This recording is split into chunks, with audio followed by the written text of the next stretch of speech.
Welcome guys, welcome to the show. This is Dr. Anurag, MBBS from SP Medical College Bikaner. So guys, today's our topic is Biomedical Waste Management, जिसे हम BWM भी कहते हैं, BWM भी कहते हैं. Clinical microbiology का topic है, आपके एग्जाम में आता रहता है, कॉम्पिटिटिव एग्जाम्स में भी, यूनिवर्सिटी एग्जाम्स में भी बहुत इंपॉर्टेंट क्वेश्चन है. शॉर्ट नोट आप पे इसका आता रहता है, ठीक है. तो गाइस सबसे पहले हमें पता होना चाहिए बायोमेडिकल वेस्ट क्या होता है. बायोमेडिकल जो वेस्ट होते हैं वो क्या होते हैं, ठीक है. क्या होता है biomedical waste. Guys biomedical waste को हम हॉस्पिटल वेस्ट भी कहते हैं, हॉस्पिटल वेस्ट भी कहते हैं. हॉस्पिटल से जो बनने वाला जो वेस्ट मटेरियल है उसे हम बायोमेडिकल वेस्ट भी कहते हैं. क्या होता है गाइस, असली डेफिनेशन क्या है. ये पेशेंट है, सपोज करो ये पेशेंट है. इस पेशेंट को ट्रीट करने के लिए जो भी हम यूज कर रहे हैं, लैब डायग्नोसिस कर रहे हैं या फिर इसको ट्रीट करने के लिए हम इंजेक्शन लगा रहे हैं, तो इसको ट्रीट करने के लिए जो भी ट्रीट हो रहा है पेशेंट, ठीक है, और उससे जो वेस्ट मटेरियल हमें प्रोड्यूस हुआ, भाई ट्रीट कर रहे हैं और ट्रीट करने के बाद में जो वेस्ट मटेरियल हमारा प्रोड्यूस हुआ, जैसे हमने इसके इंजेक्शन लगाया तो इंजेक्शन लग तो गया, लेकिन वो इंजेक्शन की वो उसको फेंक देते हैं हम, तो एक वेस्ट मटेरियल हुआ. इंजेक्शन की वो निडल है, फेंक देते हैं, ठीक है, वो एक वेस्ट मटेरियल हो. तो जो भी वेस्ट मटेरियल जो हम पेशेंट को ट्रीट करने के लिए हॉस्पिटल में यूज लेते हैं, ठीक है, कोई भी, और जो बचा हुआ वेस्ट है उसे हम क्या बोलेंगे, बायोमेडिकल वेस्ट बोलेंगे. ओके, तो देखिए बायोमेडिकल वेस्ट रूल 2016 इसके अनुसार क्या है, बायोमेडिकल वेस्ट क्या है, वेस्ट डेट आर जनरेटेड, ठीक है, ड्यूरिंग द लैब डायग्नोसिस. भाई पेशेंट है, पेशेंट को ट्रीट करने के लिए हम लैब डायग्नोसिस भी करेंगे, पेशेंट का डायग्नोसिस भी करेंगे, ठीक है, लैब में ले जाएंगे, उसके सैंपल्स देखेंगे, ठीक है.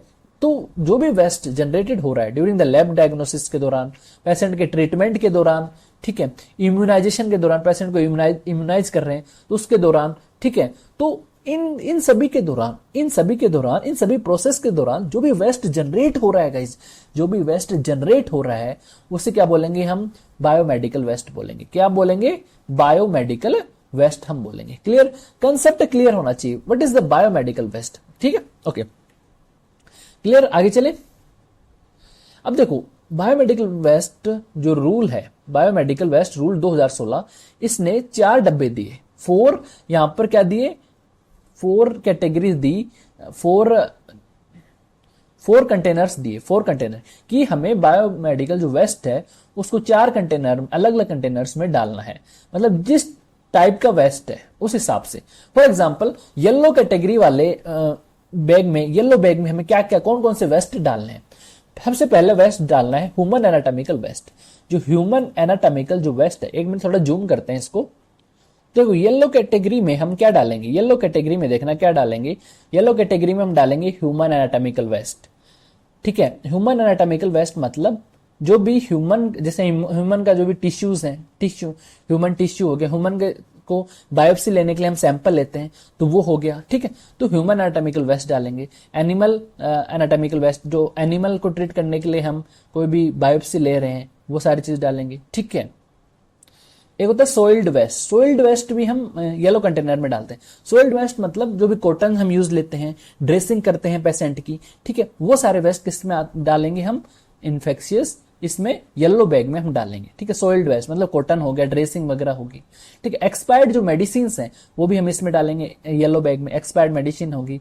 केमिकल लिक्विड वेस्ट हो गया, केमिकल सॉलिड वेस्ट हो गया, जैसे मेडिसिन का पत्ता आता है, ठीक है, सॉलिड वेस्ट हो गया, ठीक है. लिक्विड वेस्ट जो भी आपके जो ग्लूकोज हैं, एक्सपायर्ड ग्लूकोज बोटल्स हैं, वो भी इसके अंदर डाल देंगे. डिस्कार्डेड लिनन्स हैं, डिस्कार्डेड जो आपके कपड़े हैं, बेडशीट वगैरह, जो ब्लड से धब्बे लगे हुए, वो उसको भी किस में डालेंगे, हम येलो कैटेगरी में डाल देंगे, ठीक है. तो ये येलो कैटेगरी में ये चीजें हम डालेंगे. Human anatomical waste, animal anatomical waste, soiled waste. Soiled waste मतलब जो भी कॉटन्स हैं, कॉटन वगैरह हम यूज लेते हैं, ड्रेसिंग वगैरह, पेशेंट भाई ब्लड के सैंपल लेते हैं तो कॉटन यूज लेते हैं ना, वो वाला, इसको सबको येलो कैटेगरी में हम डाल देते हैं. फिर आता है रेड बैग. रेड बैग में गाइस हम क्या डालते हैं, इसमें प्लास्टिक वेस्ट डालते हैं. कैसा वेस्ट डालते हैं, इसमें प्लास्टिक वेस्ट हम डालेंगे. प्लास्टिक वेस्ट में आपका आएगा, बोतल आएगी, ठीक है, बोटल्स आती हैं, आपका इंट्राविनस ट्यूब्स आती है, कैथेटर्स वगैरह आएंगे. कैथेटर के साथ जो यूरिनरी बैग आता है वो आता है. सिरिंजेस आती हैं, सिरिंज. अब सिरिंज जो होती है, इंजेक्शन होता है, जो सिरिंज आती है, ठीक है, वो डालेंगे, लेकिन without needle. Syringe without needle, ये ध्यान रखना है. रेड बैग में क्या डालेंगे, syringe without needle. Sharp object नहीं होना चाहिए guys, without needle and fixed needle syringe, vacuum container डाल देंगे with their needle cut and gloves भी इसमें डालते हैं रेड कंटेनर में। मतलब प्लास्टिक की जो भी चीजें होती हैं वो सारे हम रेड कंटेनर में डालते हैं, रेड कंटेनर में डालेंगे। ओके, अब देखते हैं व्हाइट कंटेनर। व्हाइट कंटेनर में हम शार्प ऑब्जेक्ट्स डालेंगे। क्या डालेंगे? Sharp objects, sharp objects. ठीक है, शार्प ऑब्जेक्ट जैसे नीडल्स की सिरिंज होगी, ये नीडल होती है, ये सिरिंज होती है ऐसे नुकीली, ये जो सिरिंज है नीडल्स है विथ सिरिंज। ठीक है, वो किस में डालेंगे हम? यहाँ पर इसके अंदर व्हाइट वाले मटेरियल के अंदर डाल देंगे, व्हाइट वाले बैग के अंदर डाल देंगे। आपकी कोई भी ब्लेड होगी, ठीक है, ब्लेड होगी, ठीक है, वो सब इसके अंदर डालेंगे। बर्नर हो गया, स्कैल्पल हो गए, वो सारे हम जो शार्प चीजें हैं ना गाइज, वो सारे हम व्हाइट के अंदर डाल देंगे। पंचर प्रूफ होना चाहिए, ध्यान रखना, पंचर प्रूफ होना चाहिए, ऐसा होना चाहिए जिससे ये पंचर ना हो। क्लियर? ब्लू में हम ग्लास मटेरियल डालेंगे। ब्लू वाले बैग में हम क्या डालते हैं? ग्लास वेयर, ग्लास जो कोई भी आप टूटा हुआ ग्लास है, वायल है जिसमें आप ब्लड सैंपल लेते हो, वो डाल देते हैं। ठीक है, ये सारी चीजें हम डालते हैं। मेटेलिक बॉडी इम्प्लांट्स डाल देते हैं। ओके, जो भी बॉडी के अंदर हम इम्प्लांट करते हैं ना मेटेलिक वाले, वो सारे हम इसमें डाल देते हैं। क्लियर? तो ये चीजें हैं गाइस, 4 तरह के आपके बैग यहां पर पाए जाते हैं। ओके, ठीक है, आगे चलते हैं। तो ये 4 बैग्स गाइस बहुत इंपॉर्टेंट है आपके एग्जाम पॉइंट ऑफ व्यू से, आपको पता होना चाहिए 4 बैगों के बारे में। क्लियर? अब देखते हैं हम waste generated in hospitals. Hospitals के अंदर जो वेस्ट जनरेट होता है कितना होता है? मान लो एक बेड है, बहुत सारे बेड होते हैं हॉस्पिटल में, आपको पता है। एक बेड से लगभग आधा से 2 kg ऑफ वेस्ट यहां पर जनरेट होता है।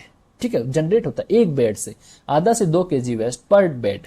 ठीक है, इतना जनरेट होता है। क्लियर?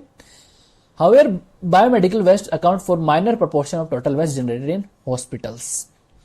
ठीक है, हाफ से 2 kg मतलब आधा से 2 kg जो सॉलिड वेस्ट जनरेट होता है हॉस्पिटल में पर बेड से। बायोमेडिकल वेस्ट इसका छोटा मोटा प्रोपोर्शन ही। Biomedical waste account for minor proportion of total waste generated in hospital. Okay, अब देखते हैं डेवलपिंग जो कंट्रीज हैं उसके अंदर जो वेस्ट जनरेटेड होता है हॉस्पिटल्स में, वो फॉलोइंग कैटेगरीज में डिवाइड कर देते हैं। मतलब जो भी डेवलपिंग कंट्री है जैसे इंडिया है, इसमें जो भी वेस्ट जनरेट हो रहा है हॉस्पिटल से, उसको फॉलोइंग कैटेगरीज में हम डिवाइड कर देते हैं। फॉर एग्जांपल, पहला कैटेगरी जनरल वेस्ट की। जनरल वेस्ट की मतलब 80% जो वेस्ट होता है वो जनरल वेस्ट होता है। इसमें क्या आता है? Majority of waste fall in the general waste category. कोई भी जनरल मटेरियल हो गया, जैसे बोतल पानी पी रहा है कोई भी पेशेंट, तो वो भी इसमें आता है, जनरल वेस्ट में आता है। बोतल छोड़ दिया, ठीक है, ये भी जनरल वेस्ट में आता है। तो वेस्ट, मेजोरिटी ऑफ वेस्ट किस में आता है? जनरल वेस्ट कैटेगरीज में आता है, which may be disposed with the usual domestic and urban waste management system. और जनरल वेस्ट को हम जो नॉर्मल जो घर का वेस्ट मटेरियल होता है उसके हिसाब से हम ट्रीट करते हैं। कैसे ट्रीट करेंगे? Domestic and urban waste management system होता है, उससे हम इसे जनरल वेस्ट को ट्रीट करते हैं। क्लियर? सेकेंड वेस्ट मटेरियल आता है पैथोलॉजिकल एंड इन्फेक्शियस वेस्ट। इसमें क्या होता है? हैजार्डियस पैथोजेंस प्रेजेंट होते हैं। हैजार्डियस पैथोजेंस यहाँ पर प्रेजेंट होते हैं, और पैथोजेंस प्रेजेंट होंगे तो गाइस ये हैजार्ड बहुत सारे सीवियर इफेक्ट फैलाएगा। ठीक है, ये वाला वेस्ट बहुत सारे सीवियर इफेक्ट फैलाएगा। ठीक है, और गाइस पैथोजेंस इस वेस्ट में क्योंकि पैथोजन प्रेजेंट होते हैं तो हेल्थ केयर वर्कर्स को ये इन्फेक्ट कर सकता है, ये वाला वेस्ट। क्लियर? ओके, 15% होता है। थर्ड होता है chemical and pharmaceutical waste. Chemical and pharmaceutical waste कौन से होते हैं? मतलब आपके कोई भी, जैसे आपके हॉस्पिटल में मेडिसिन पड़ी है, आपकी दवाइयां टैबलेट्स पड़ी है, लेकिन वो एक्सपायर्ड होगी। क्या होगी? एक्सपायर्ड होगी। तो वो किस में आएगा? फार्मास्यूटिकल वेस्ट में। केमिकल वेस्ट में मतलब बहुत सारे केमिकल्स हैं, जैसे आप डिसइंफेक्टेड यूज लेते हो आप हॉस्पिटल्स में, वो एक्सपायर्ड हो गए। ठीक है, तो वो किस में आता है? आपके केमिकल एंड फार्मास्यूटिकल वेस्ट में आते हैं। वो टॉक्सिक होते हैं गाइस, इन्फ्लेमेबल भी होते हैं। ओके, शार्प वेस्ट चौथे कैटेगरी है शार्प वेस्ट। इसमें आता है आपके नीडल्स वगैरह आ गए। ठीक है, नीडल्स आ गए, बहुत सारे से शार्प जो नुकीली चीजें आ गई। और कई जो शार्प चीजें हैं ये आपके HIV इन्फेक्शन फैला देती हैं, क्योंकि ब्लड बोर्न इन्फेक्शन फैला सकते हैं। क्योंकि मान लो आपने कोई भी नीडल ली, किसी पेशेंट का सैंपल लिया नीडल से, अब वो नीडल, मान लो HIV पेशेंट का आपने सैंपल लिया, तो वो नीडल अगर आप किसी हेल्दी पीपल में बाई चांस ऐसे प्रिक हो गया हेल्थी पीपल उस नीडल से, तो उस हेल्दी पीपल के अंदर भी HIV का इन्फेक्शन हो सकता है, नहीं हो सकता? हो सकता है। तो HIV ब्लड बोर्न इन्फेक्शन ये शार्प वेस्ट कर सकते हैं। क्लियर? तो ये सारी चीजें आपका क्लियर हुआ। शार्प वेस्ट 1% होता है और केमिकल एंड फार्मास्यूटिकल वेस्ट 3% होता है। अब गाइस लेस देन 1% कुछ और वेस्ट भी होता है, जैसे रेडियो एक्टिव वेस्ट हो गए, साइटोटॉक्सिक ड्रग हो गई, ये लेस देन 1% में आते हैं, कुछ बचे हुए हैं। क्लियर? तो ये 4-5 कैटेगरी हैं वेस्ट की। जो हॉस्पिटल में वेस्ट जनरेटेड होता है उसकी 4-5 कैटेगरी वो हमने बता दी। क्लियर? अब गाइस जो भी वेस्ट जनरेट हो रहा है उसको हम ट्रीटमेंट कैसे करें और उसको डिस्पोजल कैसे। अब जो भी वेस्ट मटेरियल हो सका है उसको हमें ट्रीट करना है। तो गाइस बहुत सारे मेथड्स हैं ट्रीट करने के लिए। जो बायोमेडिकल वेस्ट जो होता है उसको ट्रीट करने के लिए बहुत सारे मेथड्स हमारे पास हैं। कौन कौन से मेथड हैं? पहला मेथड आता है आपका इंसिनरेशन। पहला मेथड क्या आता है? इंसिनरेशन। दूसरा आता है ऑटोक्लेव। तीसरा आता है केमिकल डिसइंफेक्शन। चौथा आता है इफ्लुएंट ट्रीटमेंट प्लान। पांचवा आता है श्रेडर। छठा आता है सैनिटरी लैंडफिल्स एंड सातवां आता है इनकैप्सुलेशन। आठवां आता है इनर्टाइजेशन। क्लियर? नवा आता है प्लाज्मा पायरोलाइसिस। ये बहुत सारे क्या है गाइस? ये ट्रीटमेंट मेथड है। क्लियर? एक एक देख लेते हैं, हम देख लेते हैं। इंसिनरेशन में क्या होता है गाइस? इंसिनरेशन में क्या होता है? हम क्या करते हैं? हाई टेम्परेचर देंगे। इस कोई भी वेस्ट मटेरियल है उसको हम क्या देंगे? हाई टेम्परेचर देंगे। क्या देंगे? हाई टेम्परेचर देंगे। ठीक है? It is high temperature dry oxidation process होती है। इसके अंदर क्या होता है? जो organic and combustible waste material है, अब जो वेस्ट मटेरियल है, जो बायोमेडिकल वेस्ट मटेरियल है, उसके वो ऑर्गेनिक होएगा एंड कंबस्टिबल होएगा। ऑर्गेनिक एंड कंबस्टिबल होता है। ठीक? जैसे इसके अंदर हम हाई टेम्परेचर देंगे, तो जो ऑर्गेनिक एंड कंबस्टिबल मटेरियल है किसके अंदर कन्वर्ट हो जाएगा? नॉन ऑर्गेनिक में एंड नॉन कंबस्टिबल में। ठीक है? इनकम्बस्टिबल मैटर में कन्वर्ट हो जाएगा। जैसे ही नॉन ऑर्गेनिक और इनकम्बस्टिबल मैटर में कन्वर्ट होएगा तो इसकी क्या हो जाती है? जो वॉल्यूम होता है इसका वो कम हो जाता है। ठीक है? पहले मान लो इतना वेस्ट था, जैसे ही हमने हाई टेम्परेचर दिया ये इसकी जो वॉल्यूम है वो कम हो जाती है। तो गाइस इसमें high temperature dry oxidation process involve होती है। ये जो है मेथड ऑफ चॉइस है डिस्पोजल ऑफ बायोमेडिकल वेस्ट का डिस्पोज करने का ये मेथड ऑफ चॉइस होता है इंसिनरेशन। जैसे शॉर्ट नोट आता है आपके एग्जाम में, इसमें ये लिखना है कि हाई टेम्परेचर वाली प्रोसेस है, high temperature dry oxidation process ये होती है। क्लियर? आगे चलें। ओके। अब गाइस इंसिनरेशन जो होता है वो किन वेस्ट मटेरियल का हम करते हैं? किस बायोमेडिकल वेस्ट का करते हैं? उन बायोमेडिकल वेस्ट का करते हैं जो रिसाइकल नहीं हो सकते, which can not be recycled, जिन्हें रिसाइकल नहीं कर सकते, जो रीयूज नहीं हो सकते, जिसको हम जो लैंडफिल है जो जमीन में नहीं डाल सकते, जमीन में गड्ढा करके नहीं डाल सकते, ऐसे वेस्ट मटेरियल को हम क्या करते हैं? इंसिनरेशन करते हैं। क्या करते हैं? ऐसे वेस्ट मटेरियल का हम इंसिनरेशन करते हैं। For example human and animal anatomical waste. Human का जो भी टिश्यूज है, ह्यूमन टिश्यूज हो गए, ठीक है, ह्यूमन का जो भी बायोप्सी के लिए हम सैंपल लेते हैं, यहाँ कहीं से भी हमने सैंपल लिया तो वो हो गया। तो ह्यूमन टिश्यूज वाले जो वेस्ट है वो हम यहाँ पर डालेंगे, उनका क्या करेंगे? हम इंसिनरेशन करते हैं। क्लियर? अब incineration should not be done for pressurised gas container. इन जो चीजें यहाँ लिख रही हैं इनका हम इंसिनरेशन नहीं कर सकते। प्रेशर गैस कंटेनर हो गए उनका नहीं कर सकते। केमिकल वेस्ट हो गए, जो रिएक्टिव केमिकल वेस्ट होते हैं उनका इंसिनरेशन नहीं कर सकते। आप पीवीसी प्लास्टिक हो गया, हेलोजिनेटेड प्लास्टिक हो गया जैसे पॉलीविनाइल क्लोराइड, इनका इंसिनरेशन नहीं कर सकते। हैवी मेटल्स हो गए जैसे मरकरी हो गया, सिल्वर साल्ट हो गया, इनका हम इंसिनरेशन नहीं कर सकते। 3-4 चीजें हैं जिनका हम इंसिनरेशन नहीं कर सकते। ठीक है? आगे चलें। सेकंड चीज आती है ऑटोक्लेव। ऑटोक्लेव गाइस क्या है? एक तरह की थर्मल प्रोसेस होती है। एक तरह की क्या होती है? थर्मल प्रोसेस होती है। इसमें क्या होता है? एक कंटेनर होता है। ठीक है? एक कंटेनर होता है। इसके अंदर हम क्या करते हैं? इसके अंदर वेस्ट मटेरियल डाल दिया। ये कंटेनर है, इसके अंदर हमने क्या किया? इस वेस्ट मटेरियल को डाल दिया। क्लियर? वेस्ट मटेरियल को डाल दिया। अब वेस्ट मटेरियल को डालने के बाद में यहाँ पर हम स्टीम देंगे। यहाँ पर इस कंटेनर में क्या देंगे? स्टीम देंगे अंडर हाई प्रेशर में हम क्या देंगे? स्टीम देंगे। ठीक है? कुछ लिमिटेड ड्यूरेशन तक हम स्टीम देंगे। जैसे ही स्टीम देंगे हाई प्रेशर पे, जो माइक्रोब्स हैं इस वेस्ट मटेरियल में, जो भी माइक्रोब्स हैं वो सारे क्या हो जाएंगे? मर जाएंगे। क्लियर? तो एक तरह की थर्मल प्रोसेस होती है और इसमें हॉरिजॉन्टल टाइप वाला ऑटोक्लेव यूज किया जाता है। ये ऑटोक्लेव है, हॉरिजॉन्टल टाइप का ऑटोक्लेव है, इसके अंदर यूज किया जाता है इस प्रोसेस में। ओके, समझ में आ गया? आगे चलें। थर्ड है केमिकल डिसइंफेक्शन। केमिकल डिसइंफेक्शन क्या होता है गाइस? इसमें क्या होता है? जो भी वेस्ट मटेरियल है, मान लो ये वेस्ट मटेरियल है, इस वेस्ट मटेरियल के अंदर हम केमिकल डालेंगे। कौन सा केमिकल डालेंगे? Sodium hypochlorite. एक केमिकल है ये इस वेस्ट मटेरियल में डालेंगे। जैसे ये केमिकल इस वेस्ट मटेरियल में हम डालेंगे तो जो वेस्ट मटेरियल के अंदर जो भी माइक्रोब्स हैं, पैथोजेंस हैं, ये किल हो जाएंगे या फिर इनएक्टिवेट हो जाएंगे। ठीक है, तो ये चीजें आपको ध्यान में रखनी है।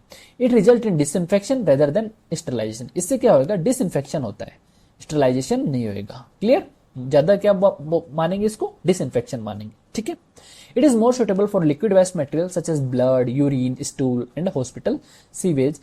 लिक्विड जो वेस्ट मटेरियल है जैसे आपका यूरिन हो गया, ब्लड हो गया, इनके अंदर ये ज्यादा वैलिड होता है केमिकल डिसइंफेक्शन। क्लियर, आगे चले। अब बस इफ्लुएंट ट्रीटमेंट प्लांट क्या होता है, इफ्लुएंट ट्रीटमेंट प्लांट क्या होता है, नेक्स्ट जो डिस्पोजल मेथड है, ट्रीटमेंट है, उसमें क्या आता है, इफ्लुएंट ट्रीटमेंट प्लांट। इसमें क्या होता है, जो भी लिक्विड इफ्लुएंट होता है during the process of washing containers, जैसे आपने कोई भी व्हीकल्स धोए, ठीक है, व्हीकल्स धोए या फिर कोई भी कंटेनर्स को साफ किया, तो उससे जो भी पानी से धोया, तो जो भी वेस्ट मटेरियल, जो लिक्विड पानी, जो गंदा पानी है, उसको पहले क्या किया जाता है, उसको केमिकल डिसइंफेक्शन उसका किया जाता है, केमिकल ट्रीटमेंट किया जाता है उसका, देन उसे इफ्लुएंट ट्रीटमेंट प्लांट में भेज दिया जाता है। जो भी आप कार वॉशिंग दुकानें होती हैं वहां पर कार वॉश करते हैं, कार वॉश करने के बाद में गाइस क्या होता है, कार वॉश करने के बाद में क्या होता है, जो भी वेस्ट पानी आएगा उसको पहले क्या करेंगे, केमिकल ट्रीटमेंट देंगे, उसका केमिकल डालेंगे उसके अंदर, देन हम उसको इफ्लुएंट ट्रीटमेंट प्लांट में भेज दिए करते हैं। क्लियर। नेक्स्ट मेथड आता है माइक्रोवेविंग। माइक्रोवेविंग में क्या होता है गाइस, माइक्रोबियल का इनएक्टिवेशन करते हैं इसके अंदर। और माइक्रोबियल का इनएक्टिवेशन कैसे करेंगे, हम इसमें क्या डालते हैं, इलेक्ट्रोमैग्नेटिक रेडिएशन डालेंगे। इलेक्ट्रोमैग्नेटिक, भाई माइक्रोवेव जानते हो ना आप, माइक्रोवेव जानते हो। इसमें क्या होता है, वेस्ट मटेरियल को हम डाल देंगे, ये वेस्ट मटेरियल को हम अंदर डाल दिए। अब इसके अंदर थर्मल इफेक्ट होता है, इलेक्ट्रोमैग्नेटिक रेडिएशंस आएंगी इस वेस्ट मटेरियल पे, इलेक्ट्रोमैग्नेटिक रेडिएशंस आएंगी। ठीक है, बिटवीन फ्रीक्वेंसी 300 से 3 lakh milli hertz, micro hertz. ठीक है, इसकी क्या आएंगी, फ्रीक्वेंसी आएंगी। अब ये फ्रीक्वेंसी आएंगी तो ये जो वेस्ट मटेरियल है गाइस, ये जो वेस्ट मटेरियल है ना, ये जो वेस्ट मटेरियल है वो बहुत हीट होएगा, बहुत हीट होएगा। ठीक है, हीट होएगा तो जो भी माइक्रोब्स हैं वो यहाँ पर किल हो जाएंगे, माइक्रोब्स जो हैं वो यहाँ पर किल हो जाएंगे। ठीक है, तो माइक्रोवेव में ये होता है, इलेक्ट्रोमैग्नेटिक रेडिएशन से बहुत ज्यादा थर्मल इफेक्ट आएगा और उसकी वजह से माइक्रोबियल का इनएक्टिवेशन हो जाता है। क्लियर, ये होता है माइक्रोवेविंग सिस्टम। आगे चले, अब आता है सैनिटरी लैंडफिल। सैनिटरी लैंडफिल में क्या होता है, हम वेस्ट मटेरियल को जो जमीन है उसके अंदर हम गाड़ देते हैं, गाड़ना। ठीक है, गाड़ना मतलब होता है कि जमीन के अंदर खड्डा खोदेंगे एंड देन वेस्ट मटेरियल उसके अंदर डालेंगे। कैसे होता है, हम 2 मीटर का गड्ढा खोदेंगे, 2 मीटर का हम क्या खोदेंगे, गड्ढा, 2 मीटर का हम गड्ढा खोदेंगे। क्लियर, और उसको वेस्ट मटेरियल से हाफ फिल कर देंगे। क्या फिल कर देंगे, हाफ फिल कर देंगे और उसके ऊपर गाइस चूना डालेंगे, चूना लगा दिया गाइस, हाफ मीटर, ये तो फिल कर दिया हमने हाफ, 1 मीटर तक हमने वेस्ट मटेरियल डाल दिया। फिर हम 50 सेंटीमीटर तक यहाँ पर चूना डाल देंगे, ये चूना डाल दिया। जो ब्लैक हम डाल रहे हैं ये क्या है, ये चूना है, दिस वन इज लाइम। फिर हम अब भाई 1 मीटर 2 मीटर का खड्डा हमने खोदा था, 1 मीटर का हमने आधा वेस्ट, ये क्या है, वेस्ट मटेरियल है। ठीक है, ये लाइम है। ठीक है, फिर हम मिट्टी डालेंगे, ऊपर क्या डाल देंगे, मिट्टी डाल देंगे, जो भी बचा हुआ है इसमें मिट्टी डाल देंगे। ठीक है, मिट्टी डाल देंगे। तो इस मेथड को क्या बोलेंगे, sanitary landfill. Sanitary landfill.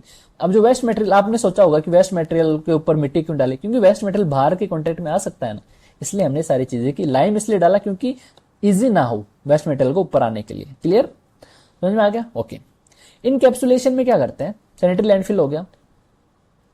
Sanitary landfill guys आपके जो सैनिटरी लैंडफिल है उसको रेजिडेंशियल एरिया के बहुत दूर यहां पर होना चाहिए, ये बात ध्यान रखना है कि। क्लियर। नेक्स्ट है इनकैप्सुलेशन। इनकैप्सुलेशन इसमें क्या होता है गाइस, इसमें क्या होता है, इसमें हम एक कंटेनर लेते हैं, कोई भी कंटेनर लेते हैं, उसके अंदर हम वेस्ट मटेरियल डाल देते हैं। ये कंटेनर लिया, इसके अंदर हमने वेस्ट मटेरियल डाल दिया। ठीक है, फिर इस कंटेनर के अंदर हम इमोबिलाइजिंग एजेंट मिलाएंगे। क्या मिलाएंगे, एडिंग इमोबिलाइजिंग एजेंट मिलाएंगे। इमोबिलाइजिंग एजेंट मिला दिया। ठीक है, फिर इस कंटेनर को हम सील कर देंगे ऊपर से। क्या कर देंगे, इस कंटेनर को सील कर देंगे। ठीक है, ताकि कोई भी अनवांटेड एक्टिविटी ना हो पाए। क्लियर। इसका अगर हम एग्जांपल देखें तो हम क्या लेते हैं, क्यूबिकल वेस्ट लेते हैं, क्यूबिकल बॉक्स लेते हैं। ठीक है, क्यूबिकल बॉक्स में ये लिया, अब 3/4 3rd 4th हम इस क्यूबिकल बॉक्स को, जो भी आपका वेस्ट मटेरियल है, शार्प है या केमिकल वेस्ट मटेरियल है, उससे हम फिल कर देंगे। फिर हम इसके अंदर क्या डाल देंगे, क्या डाल देंगे गाइस, सीमेंट मोर्टार डाल देंगे या फिर प्लास्टिक फोम डाल देंगे, ठीक है, और इसे सील कर देंगे, ठीक है, ओके। तो हमें क्या करना है, कंटेनर लेना है, उसके अंदर इमोबिलाइजिंग एजेंट डाल देना है, देन हमें इसे सील कर देना है। इसे क्या बोलेंगे, encapsulation process, encapsulation process, okay. फिर आता है एट, तो आता है इनर्टाइजेशन। इनर्टाइजेशन इसमें क्या होता है गाइस, जो भी वेस्ट मटेरियल होता है, जो भी वेस्ट मटेरियल होता है, मान लो ये वेस्ट मटेरियल है, ये वेस्ट मटेरियल है, इसके अंदर हम सीमेंट डाल देते हैं। क्या डाल देते हैं, सीमेंट डाल देते हैं, सीमेंट डाल देते हैं, ठीक है, सीमेंट डाल देते हैं या फिर और कुछ सब्सटेंस डाल देते हैं। सीमेंट डालने के क्या फायदे हैं हमारे, इसका ये फायदा है गाइस कि इसको मिनिमाइज हो सके risk of toxic substance content in the waste. जो भी वेस्ट के अंदर टॉक्सिक सब्सटेंस है वो सरफेस पर ना आ पाए, सरफेस या फिर ग्राउंड वाटर पे ना आ पाए, ठीक है, ये इसका फायदा है। The process of inertisation involve mixing waste, waste को मिक्स कर देंगे किसके साथ, सीमेंट के साथ, बिफोर डिस्पोजल, डिस्पोजल से पहले, ताकि मिनिमाइज हो सके risk of toxic substance content in the waste migrating into surface और ग्राउंड वाटर। क्लियर। नाइन्थ है plasma pyrolysis. Plasma pyrolysis gas क्या होता है, इसमें क्या होता है गैस, आयोनाइज्ड गैस, जो आयोनाइज्ड गैस है उसका यूज लेते हैं, आयोनाइज्ड गैस का इन प्लाज्मा स्टेट, जो आयोनाइज्ड गैस होती है प्लाज्मा स्टेट में उसका हम यूज लेंगे, ठीक है, उसका यूज लेंगे ताकि जो इलेक्ट्रिक एनर्जी है, इलेक्ट्रिक एनर्जी को हाई टेम्परेचर में बदला जा सके। वापस बोल रहा हूं मैं, इसमें आयनाइजेशन, आयनाइज्ड गैस का यूज लेते हैं प्लाज्मा स्टेट में ताकि जो इलेक्ट्रिक एनर्जी है उसको हाई टेम्परेचर वाली, सेवरल 1000 डिग्री वाली टेम्परेचर को बनाने के लिए यूज में लिया जा सके इलेक्ट्रिक एनर्जी को, ठीक है। तो plasma pyrolysis make use of ionised gas का हम यूज लेते हैं in the plasma state to convert electric energy को कन्वर्ट करने के लिए to temperature of several 1000 degree using plasma arc torch और इलेक्ट्रोड, ठीक है। इसमें क्या होता है, the system provide high temperature, system क्या प्रोवाइड करेगा, हाई टेम्परेचर प्रोवाइड करेगा, combined with high UV radiation भी प्रोवाइड करेगा, और वो दोनों मिलके कंबाइन इफेक्ट आके जो पैथोजेंस हैं वो कंप्लीटली डिस्ट्रॉय हो जाते हैं। क्लियर, समझ में आ गया, ओके। तो ये सारे क्या था, ट्रीटमेंट मेथड थे, बहुत सारे आपको समझ में आ गए होंगे गाइस, होप है। और ये आपका बायोमेडिकल वेस्ट मैनेजमेंट इस तरह से होता है। तो कंप्लीट वीडियो है एंड ये हमारे 3 कोर्सेज है, आपने ज्वाइन कीजिए, अच्छे से कंसेप्ट बिल्डअप कीजिए, रटना कुछ नहीं है, हर चीज को समझ के पढ़ना है, ठीक है। जो भी आप याद कर रहे हो वो पता होना चाहिए कैसे हुआ। हमारे नोट्स के अंदर सब कुछ है, जैसे बायोमेडिकल वेस्ट मैनेजमेंट हमने पढ़ा तो इस नोट्स के अंदर सब कुछ इन्वॉल्व है, इधर उधर भटकने की जरूरत नहीं है, ठीक है। इस पर फोकस करो, आप नोट्स पे फोकस करो, पढ़ने पे फोकस करो, इधर उधर जाने की जरूरत नहीं है, सब कुछ है हमारे ऐप पे, ठीक है। डॉक्टर नवाज एमबीबीएस ऐप को डाउनलोड कीजिए एंड इंस्टाग्राम और टेलीग्राम पे जरूर जुड़ जाना ताकि अपडेट्स आपको मिलते रहे। Thank you guys, stay safe, stay healthy.